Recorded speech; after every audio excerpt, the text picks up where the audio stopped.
Good morning, everyone. Welcome you all for NCERT Class 8 History Chapter 1, that is, How, When, and Where. Before starting our lecture, Mahatma Gandhi said that service is the best, noblest which is the rendered for its own sake. Means, human life on earth is full of pleasures and sorrows, ups and downs, strength and weakness, and health and illness. Like day and night, these happenings are eventual in everyone's life cycle. But it is a silver lining that there are noble people who work all their lives to mitigate the suffering of others. Among them, the profession of doctors is perhaps the most respected for service to the society. A doctor dedicates his life to the service of sick. He or she relieves the suffering and pain of mankind. He cures them from diseases and illness. He strives to make the life of others better and healthier. The doctor works to prevent the spread of epidemics. Every now and then, new strains of dangerous disease attacked humanity. It is the doctor who finds the cure. Sometimes it may take years of painstaking work and research, but ultimately success is achieved. As a result, we can see that the fields of medicine and surgery have advanced beyond imagination. Today, a demand sorry today a damaged organ such as kidney, heart, lungs, etc. can be transplanted. A doctor's life is hard. Often he has to visit patient during his off hours as well, foregoing his rest, sleep, and even food. Sometimes the doctor has to work day and night, attending to serious patients of victims of war, epidemic, or major accident. So, in this respect, society is in debt to the profession of doctors. Am I right? Do you agree with me, students? So, let's salute to our doctors, to all doctors from society. Now, let's start. Today, we are going to learn history first chapter, that is how, when, and where. So, before starting that, I would like to tell you what is history. In the earlier sessions, you have seen what is history, why to study history is important one. So, we can say history is the study of past events, and it is much more than memorizing date. Actually, so many times students or people think that, oh, history is nothing but to memorizing the dates. That's it. Nothing more than that. But not only dates, to memorize events, places, names, learning facts, kings, kingdoms, and so on. So, in this lesson, we will learn how did it happen, when did it happen, and where did it happen. Fine.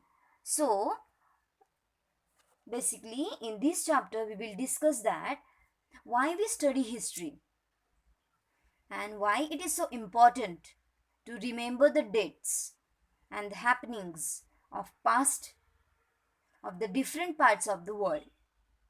So, let's start. Again, so history is more about changes actually which occur over the time. Yes, we can say, if we can say, example of fan. So, nowadays there are varieties of fans, electrical fan. AC are there, coolers are there. But when it will start? Who have made that invention? At first, that handmade fans were used. Then slowly, when invention occur, at that time, it process developed table fan, ceiling fan, etc. So that changes occur over the time according to particular need. Finding how things were in the past and how things have changed. That we can say the role of history. So now we how important are dates? Okay, if I will tell you, students, tell me your birthday. Easily you can tell your birthday. Am I right?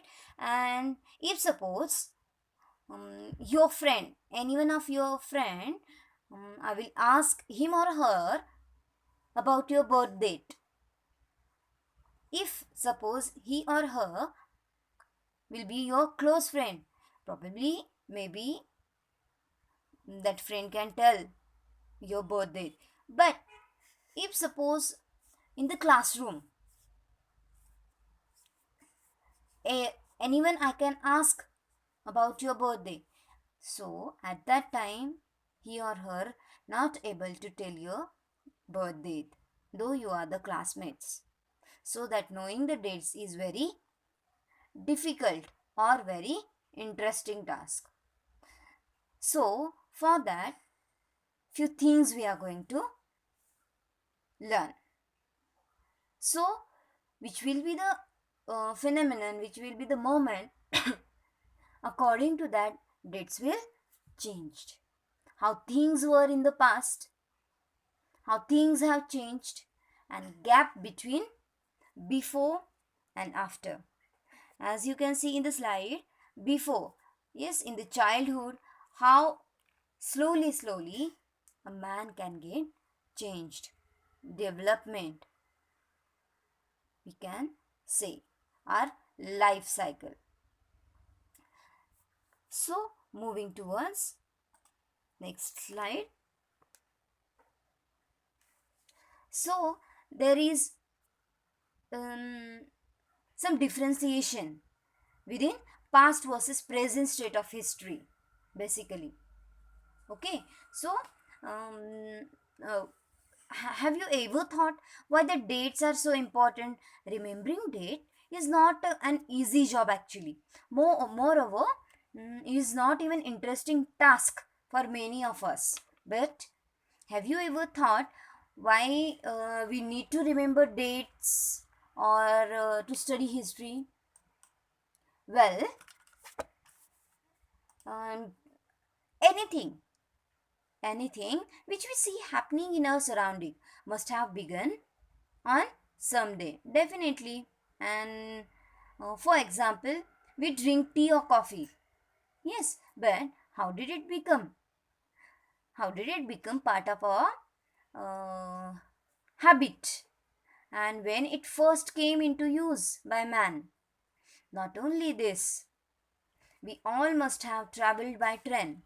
So, when did train starts in India?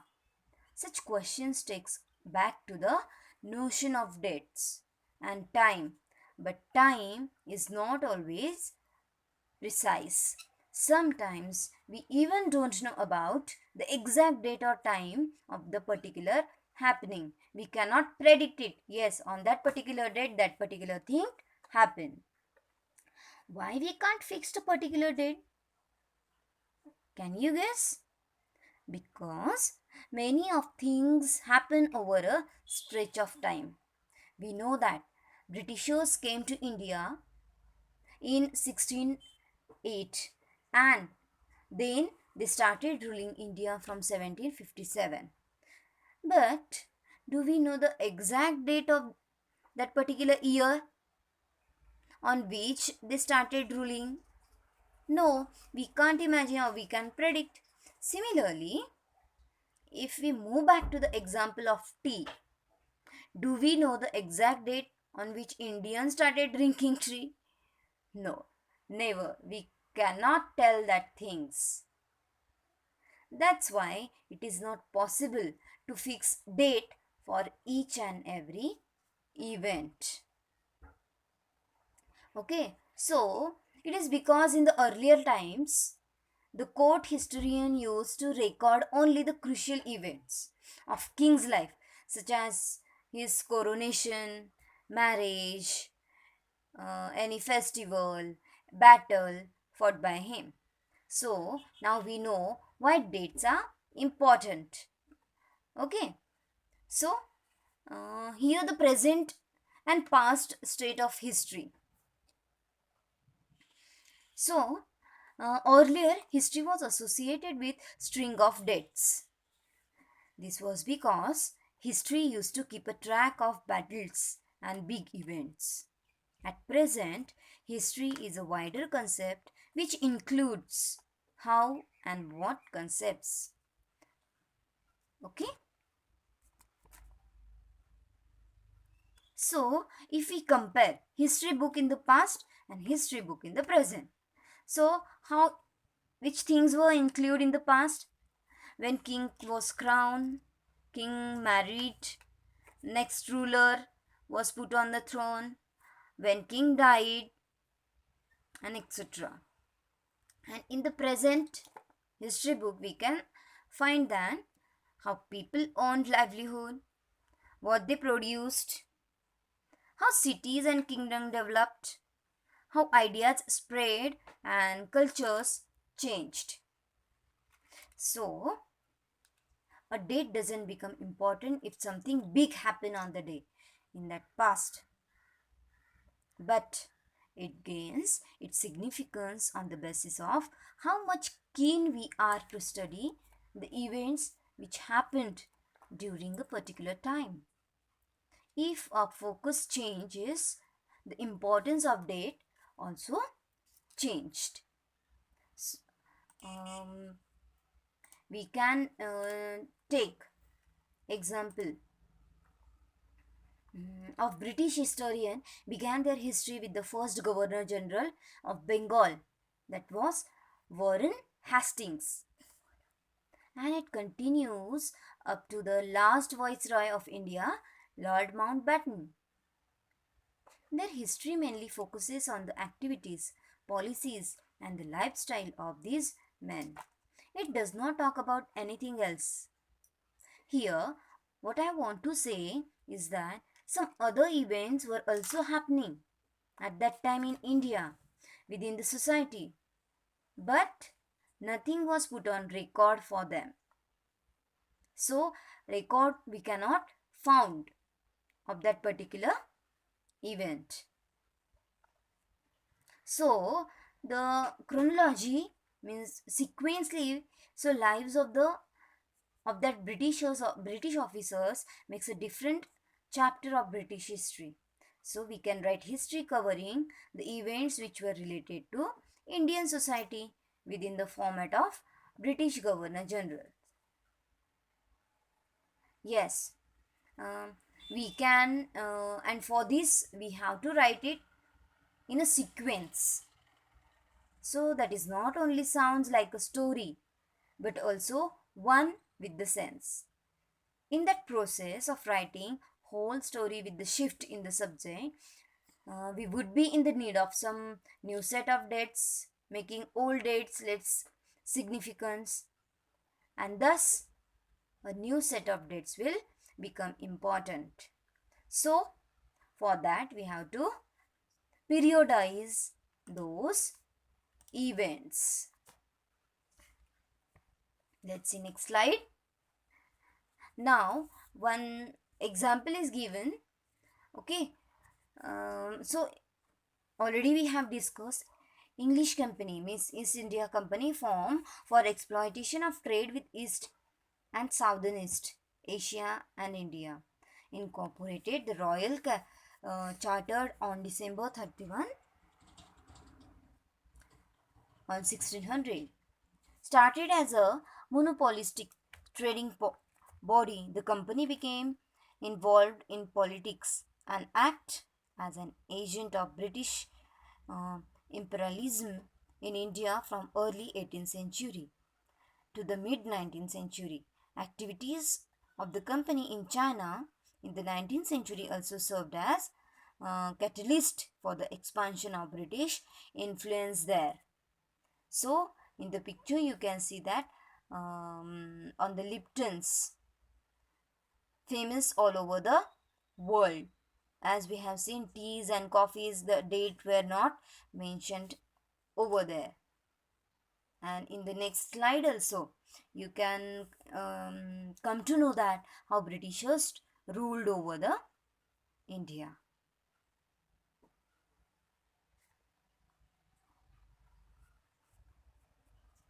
Official of East India Company riding in an Indian procession. Okay. So,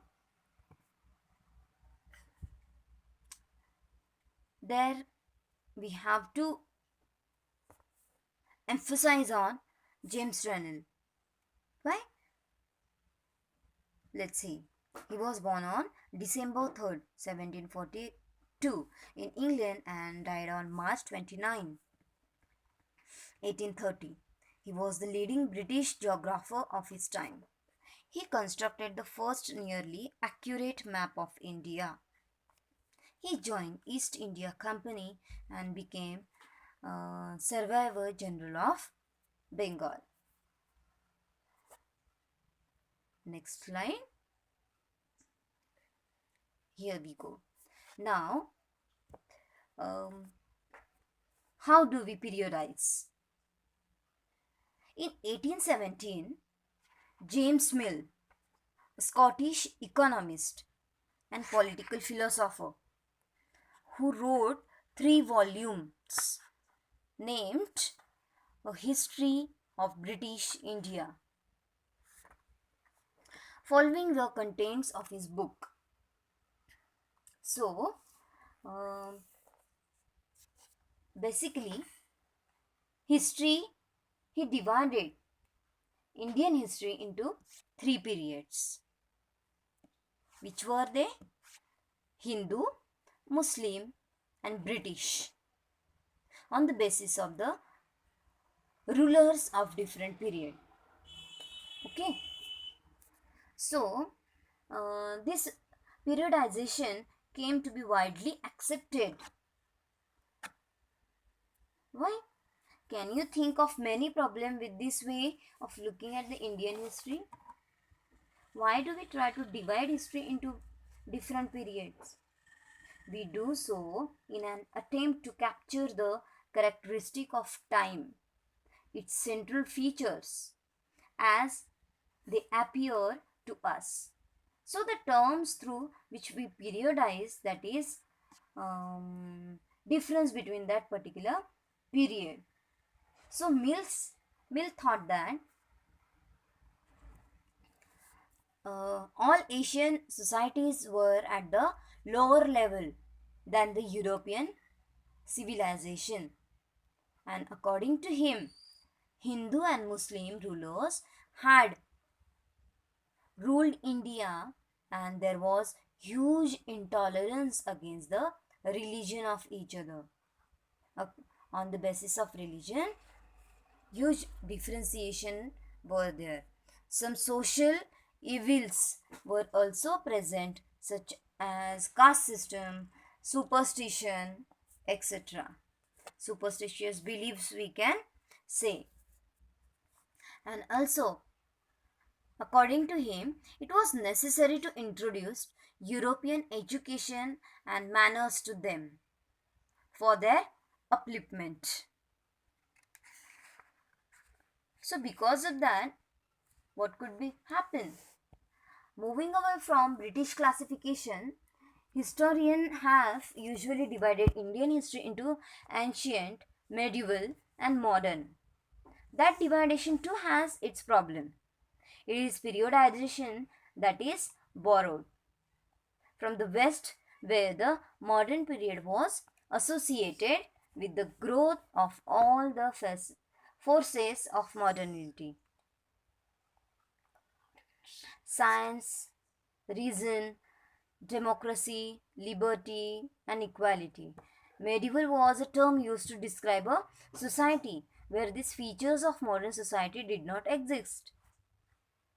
So, many historians therefore refer to this period as a colonial period. Okay? Actually, it is difficult for us to accept these characteristics of modern period. So, it was characterization of modern period to describe the period of our history. And do you think that such an idea can be accepted?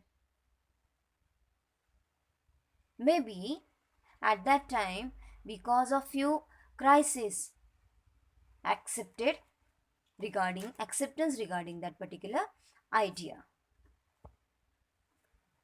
Okay, so what is colonial? In this book, we will study how Britishers established their rules in India and took control over all the territories, revenue system, resources of our country. They forced Indians to sell their goods at low prices and made them produce the crops they needed. The Britishers also brought change in our culture, customs, economy, and tastes. All these things refer to colonization of India, differentiation of India. So, now the question arises how we know about the happenings and their time period. Okay, so how we do know about source, which source they used over there. That administration produces record. Historians rely on different sources of writing history, such as administration records. Means now suppose this lecture is going on and you are keeping your record, you are keeping your notes in your own words. Or if suppose we have to keep something in a written form, we keep that record in notebook. Like that, that administration record means whatever the legal process will be there, legal documents will be there, that will be in a record form. One of the important source is the records of British administration. The Britishers were of a view that each and every policy and agreement should be recorded so that it could be studied and debated if needed. Definitely, if evidence will be with us, and we can open it anytime, we can read it anytime, we can think about it anytime. Yes, so Britishers also thought like that. And record rooms were maintained within the office of Tahsildar, commissioners, commissioner's office, law courts, specialized institution like archives and museums were made in order to preserve important that particular record. So, the British also felt that all important documents and letters need to be carefully preserved. So, they set up record rooms attached to all administrative institutions, and letters and memos that moved from one branch of administration to another, in the earlier years of 19th century can still be read in the archives. Archives, a type of gallery we can say. Official prepared or the instructions and directives of that were sent by officials at the top to the provincial administrator. So,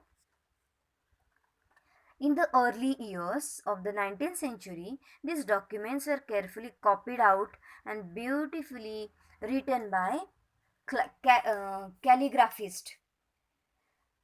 Calligraphist means one who writes beautifully were also appointed in order to copy the important documents. He is called calligraphist. So, who specialize in the art of beautiful writing in a simple way we can say. So, by the middle of the 19th century, with the spread of printing, multiple copies of these records were printed as proceeding of each government department. Then surveys become important. Practice of survey become very important during that time. Why survey? They wanted to know India in order to administer it properly, because Britishers were ruling over there, no? That's why they want to keep the record. So they conducted detailed survey for following reason.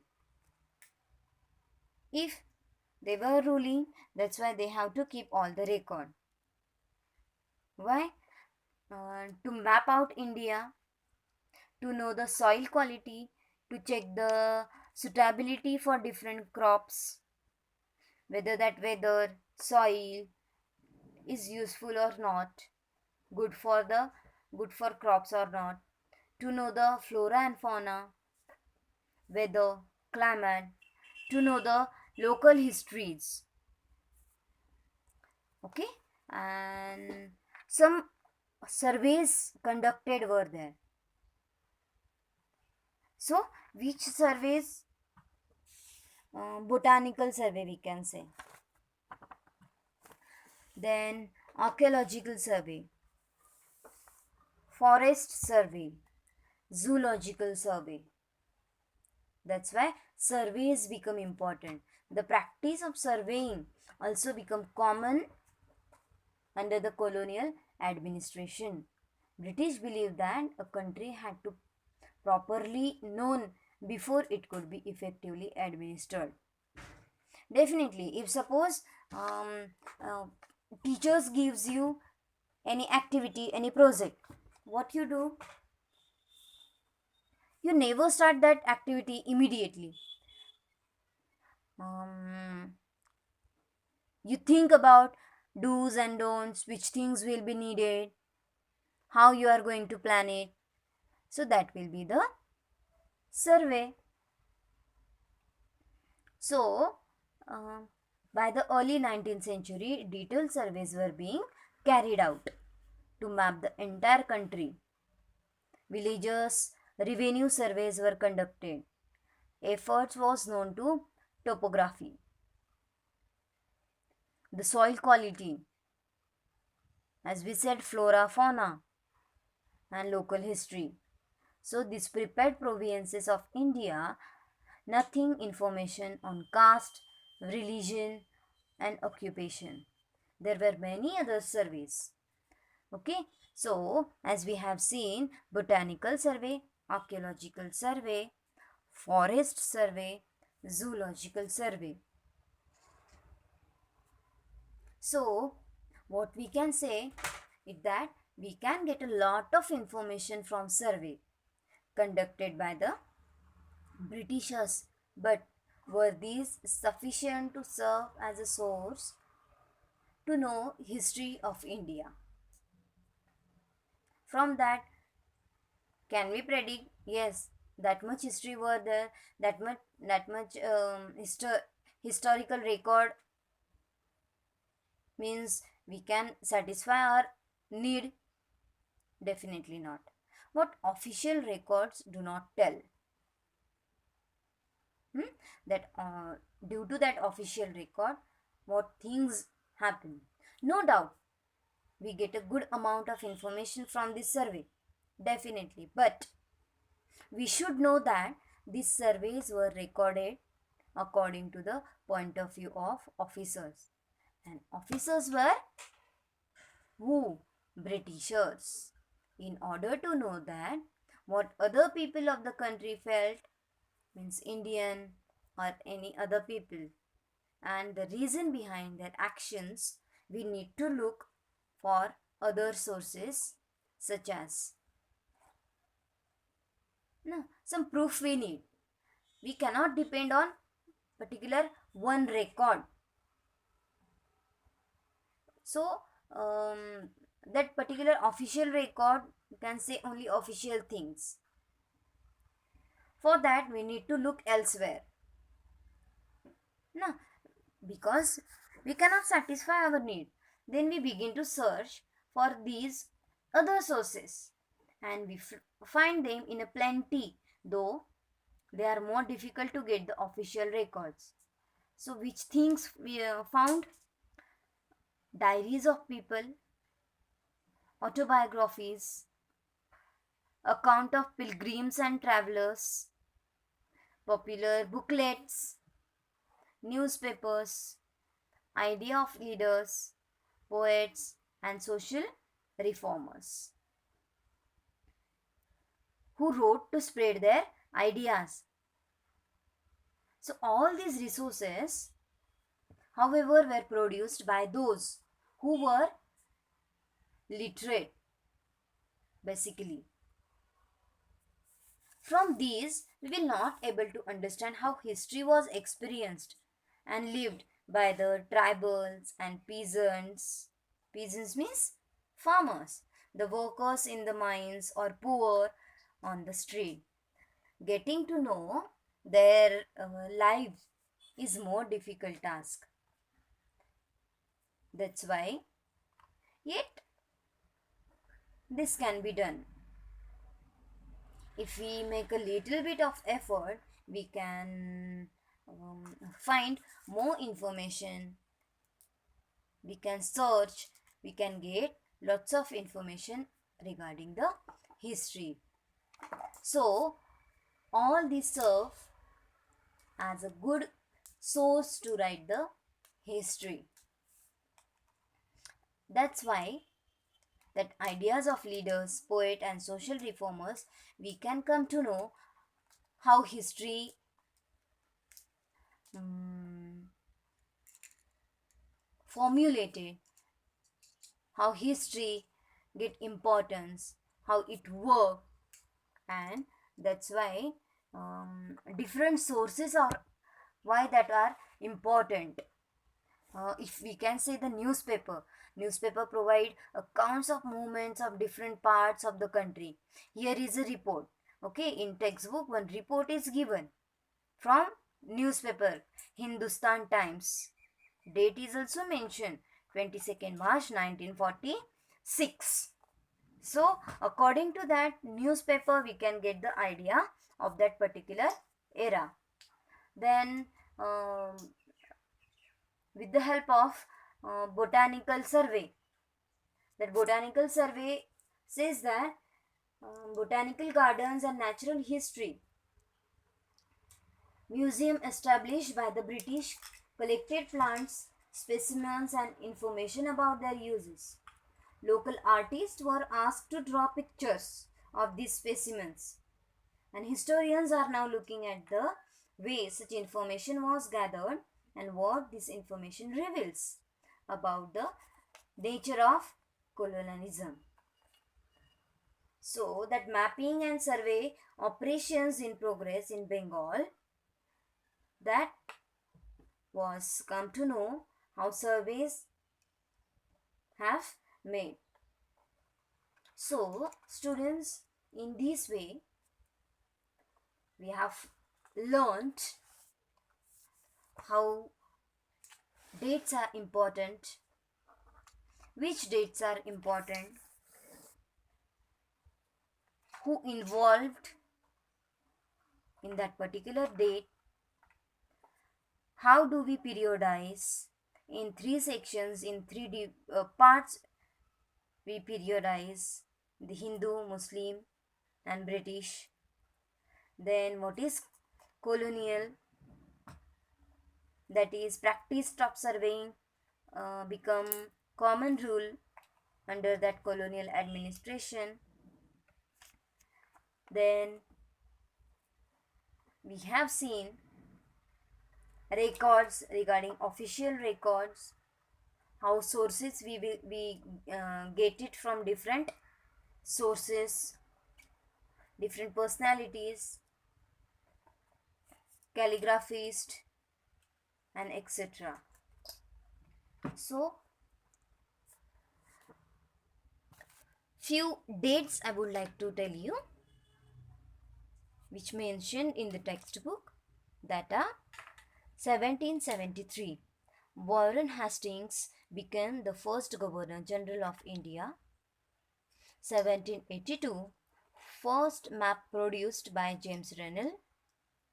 1817, James Mill published a massive 3-volume work, that a history of British India. 1920s, the National Archives of India came up. And 1947, Lord Mountbatten became the last British Viceroy of British India. So, in this way, we come to know that different divisions, different sources that can be gathered to learn history more effectively. Fine. So, one activity I'm going to give you, very small and interesting. What you have to do, you have to interview your mother or any another member of your family and find out about their life.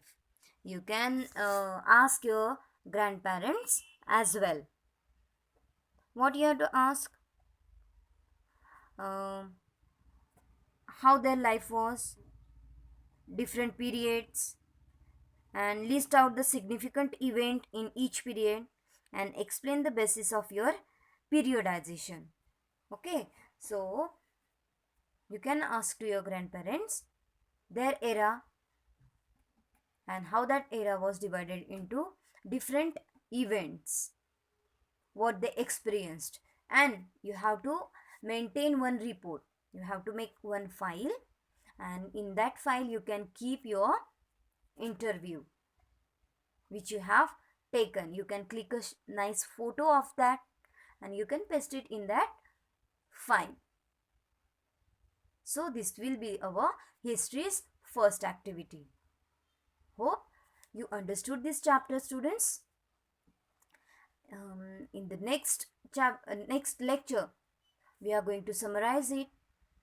We are going to learn question answer, and we will start our next chapter as well.